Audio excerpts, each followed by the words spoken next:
आज महाविकास आघाडीने हा निर्णय घेतला की आजच्या दिवसासाठी आम्ही जी आमदारांची शपथ असते ती घेतलेली नाहीये, निषेध म्हणून. कारण एकंदर आपण पाहतोय राज्यात जे वातावरण असायला पाहिजे होतं, एखादं सरकार जेव्हा एवढ्या बहुमताने निवडून येतं तेव्हा वातावरण उत्साहाचं असतं, जल्लोष असतो, साजरं करत असतात सगळे.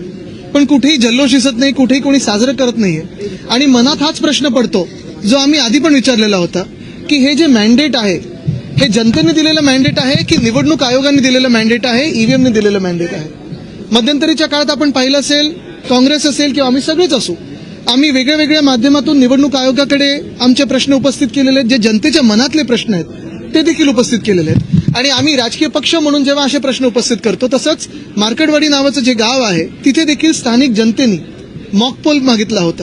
मॉकपोलची पूर्ण तयारी झाली होती आणि हे सगळं निवडणुकीनंतर होतं. म्हणजे निकाल आले होते, तिकडे आपण पाहिलं असेल जिंकलेले जे उमेदवार आहेत, जे आमदार झालेले आहेत, त्यांनी देखील तिथे पाठिंबा दिला होता. कारण हा मॉकपोल जनतेच्या मनात देखील जो शंका आहेत ते उत्तर देणारं होतं.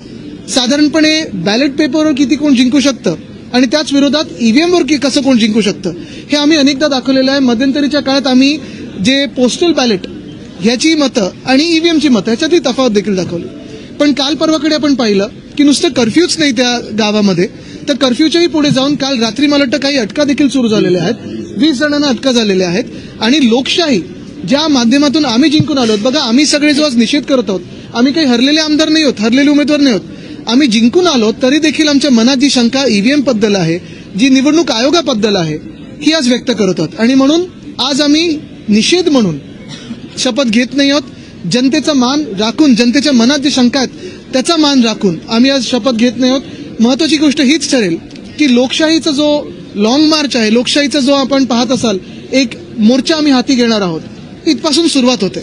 कारण लोकशाही चिरडण्याचं काम आधी देखील होत होतं. आपण पाहिलं असेल 2014 पासून हळूहळू जे चाललेलं आहे, इन्स्टिट्यूशन्स मारण्याचं काम चालू आहे. लोकसभेत जनतेने निकाल दिला, पण तोच निकाल चिरडण्याचं काम या सरकारने करायचा प्रयत्न केलेला आहे. त्याच्या विरोधात आम्ही असे पाऊल उचललेलं आहे.